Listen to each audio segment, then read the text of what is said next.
আসসালামু আলাইকুম সুপ্রিয় দর্শক। এই রমজান মাসে অনেকেই হয়তো পারফেক্ট একটা বেগুনির রেসিপি চাচ্ছেন, তাই তো আমি আজ আপনাদের জন্য পারফেক্ট বেগুনির রেসিপি নিয়ে হাজির হয়ে গেলাম। আমার পুরো রেসিপি ফলো করে আপনিও বানিয়ে ফেলতে পারবেন মুচমুচে ফুলকো বেগুনি। চেষ্টা করেছি খুবই সহজভাবে রেসিপিটি আপনাদের সাথে শেয়ার করতে। আশা করছি আজকের রেসিপি আপনাদের কাছে ভালো লাগবে। আমার আজকের এই পারফেক্ট বেগুনির রেসিপিটি আপনাদের কাছে ভালো লাগলে প্লিজ আমার ইউটিউব চ্যানেলটিকে সাবস্ক্রাইব করে পাশে থাকা অল লেখা বাটনটাতে ক্লিক করে দিবেন। আর ভিডিওটি যারা ফেসবুক থেকে দেখছেন তারা আমার ফেসবুক পেজটিকে লাইক ও ফলো দিয়ে রাখবেন। এর জন্য প্রথমেই আমি একটা স্ট্রেনারে নিয়ে নিচ্ছি 2 কাপ পরিমাণ বেসন। এরপর এখানে নিয়ে নিব 4 চা চামচ পরিমাণ ময়দা।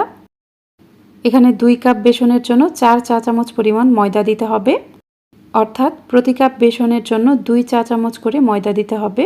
এবার দিয়ে দিব স্বাদ অনুযায়ী লবণ। এবার এই সব কিছুই আমি ভালোভাবে চেলে নিব। এগুলো অবশ্যই চেলে নেওয়ার চেষ্টা করবেন। চেলে নেওয়া হয়ে গেলে সব কিছুই ভালোভাবে মিশিয়ে নেওয়ার পর আমি এখানে কিছু মশলা দিয়ে দিব। প্রথমেই দিয়ে দিব হাফ চা চামচ রসুন বাটা, হাফ চা চামচ আদা বাটা, এরপর দিয়ে দিব হাফ চা চামচ হলুদের গুঁড়া, দিয়ে দিব 1 চা চামচ পরিমাণ মরিচের গুঁড়া, এরপর দিব হাফ চা চামচ ধনিয়ার গুঁড়া ও হাফ চা চামচ জিরার গুঁড়া দিয়ে দিব। এবার এখানে অল্প অল্প করে পানি দিয়ে একটা বেটার তৈরি করব। এই বেটারটা খুব বেশি পাতলা হবে না, এই বেটারটা অনেকটা ঘন হবে। একটা চামচের সাহায্যে আমি আপনাদেরকে এই বেটারের ঘনত্বটা দেখিয়ে দিচ্ছি। দেখুন বেটারের ঘনত্বটা এরকম হবে। চামচ থেকে বেটারটা ঢেলে নেওয়ার পর চামচে বেটারের একটা মোটা প্রলেপ পড়বে। এবার আমি এই বেটারটাকে ঢেকে রাখবো। এই বেটারটাকে আমি রেস্টে রাখবো প্রায় 15 থেকে 20 মিনিটের মতো। এই ফাঁকে আমরা বেগুনি বানানোর জন্য বেগুনটা রেডি করে নিব। এর জন্য আমি এখানে 2টা মাঝারি সাইজের বেগুন এরকম লম্বা করে কেটে নিয়েছি। এই বেগুনগুলো খুব বেশি মোটা করেও কাটা যাবে না, আবার একদম পাতলা করেও কাটা যাবে না। দেখুন বেগুনটাকে আমি কিভাবে কেটেছি। এবার এই বেগুনের মাঝে আমি কিছুটা লবণ দিয়ে দিব। আমি লবণের সাথে বেগুনের পিসগুলো ভালোভাবে মেখে নিব। বেগুনগুলোকে লবণ দিয়ে মেখে নেওয়ার সাথে সাথে এগুলো ভেজে নিতে হবে। বেগুনিটা ভাজার আগ মুহূর্তে বেগুনে লবণ অ্যাড করবেন। 20 মিনিট রেস্টে রাখার পর আমি ঢাকনাটা খুলে নিব। এই পর্যায়ে আমি এই বেটারটাকে অনবরত নাড়তে থাকবো।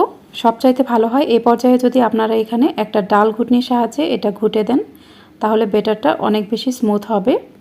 আমি একটা ডাল ঘুটনির সাহায্যে এই বেটারটাকে অনবরত এইভাবে বিট করে নিব।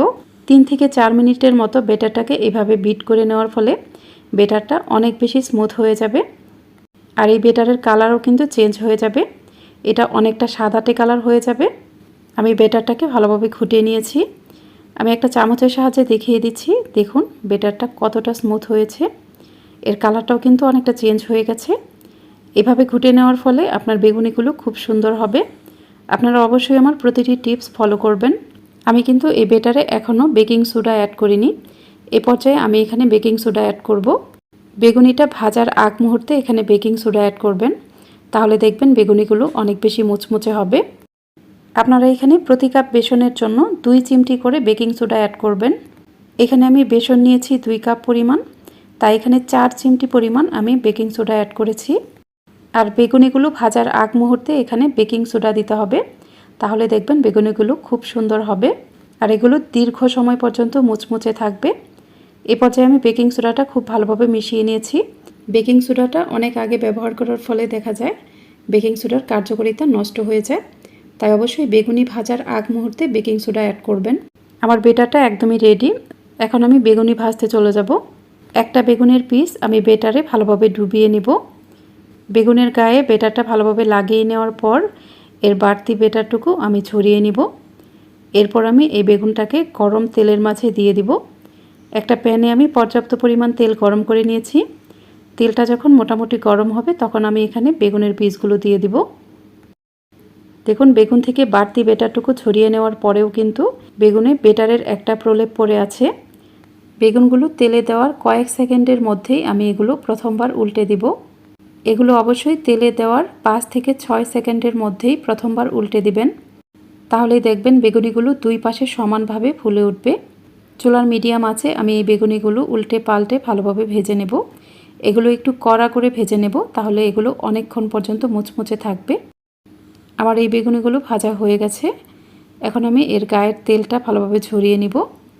তেলটা ভালোভাবে ঝরিয়ে নেওয়ার পর আমি এগুলো একটা প্লেটে উঠিয়ে নিব। এবার আমি আরও কয়েকটি বেগুনি ভেজে নিব। বেগুনিগুলো আমি একইভাবে তেলের মাঝে দিয়ে দিব। এর বাড়তি বেটারটুকু অবশ্যই ছড়িয়ে নেবেন। এগুলো তেলে দেওয়ার কয়েক সেকেন্ডের মধ্যেই আমি এই বেগুনিগুলো প্রথমবার উল্টে দিব। তাড়াতাড়ি উল্টে দেওয়ার ফলে দেখুন দুই পাশে সমানভাবে ফুলে উঠবে। এবার আমি এই বেগুনিগুলো উল্টে পাল্টে নিজের মনের মতো কালার করে ভেজে নেব। অবশ্যই এগুলো একটু কড়া করে ভেজে নেবেন, তাহলে দেখবেন এগুলো অনেকক্ষণ পর্যন্ত মুচমুচে থাকবে। আপনারা আমার পুরো রেসিপি ফলো করে বাসায় একবার ট্রাই করে দেখবেন। আশা করছি আপনিও বাসায় বানিয়ে ফেলতে পারবেন মুচমুচে ফুলকো ফুলকো বেগুনি। আর আমার এই রেসিপিটি যদি আপনাদের ভালো লেগে থাকে অবশ্যই আমার ইউটিউব চ্যানেলটিকে সাবস্ক্রাইব করে পাশে থাকা অল লেখা বাটনটাতে ক্লিক করে দিবেন। আর যারা ভিডিওটি ফেসবুক থেকে দেখছেন তারা আমার এই ফেসবুক পেজটিকে লাইক ও ফলো দিয়ে রাখবেন। আর আপনারা অবশ্যই এই ভিডিওটিকে বেশি বেশি শেয়ার করে অন্যদেরকেও দেখার সুযোগ করে দিবেন। সবগুলো বেগুনি ভেজে নেওয়ার পর আমি আপনাদেরকে একটা বেগুনি হাতে নিয়ে এর ভেতরটা দেখিয়ে দিচ্ছি। এই বেগুনিগুলো কিন্তু অনেক বেশি মুচমুচে হবে আর খেতেও হবে অনেক বেশি মজার। আপনারা অবশ্যই এভাবে একবার বাসায় ট্রাই করবেন। আর আপনাদের রেসিপিটি কেমন হলো আমাকে কমেন্ট করে জানাবেন। আশা করছি আজকের রেসিপিও আপনাদের কাছে ভালো লেগেছে। রেসিপি ভালো লাগলে অবশ্যই লাইক, কমেন্ট এবং শেয়ার করবেন। আজ এ পর্যন্তই। এরপর আবারও হাজির হব আরও সহজ ও নতুন কোনো রেসিপি নিয়ে। সে পর্যন্ত সবাই অনেক বেশি ভালো থাকবেন। আল্লাহ হাফেজ।